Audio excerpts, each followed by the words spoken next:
তো গাইজ প্রথমে তোমরা ইনস্টাগ্রামের এই ভিডিওটি ভালো করে দেখো, তারপর আমরা এই ভিডিওর ফানি কমেন্ট করবো। তো লেটস গো। তুমি যদি সরকারি চাকরি না পাও তাহলে কিন্তু আমার মা বাবা তোমাকে মেনে নেবে না।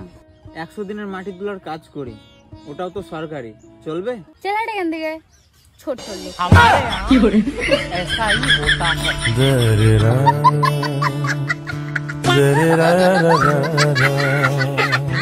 तो चलिए शुरू करते हैं। মেয়েটাকে বলছি তোমার বাবা কি কাজ করে? আমি বলুম না, আমার শরম করে। বলতে পারলেন না? সরকারি চাকরি পেলে তোমাকে বাড়ি থেকে মেনে নেবে না। শেষে ভাঙড়িওয়ালা জামাই পাবি। একদম ঠিক বলেছো ভাই, চালিয়ে যাও।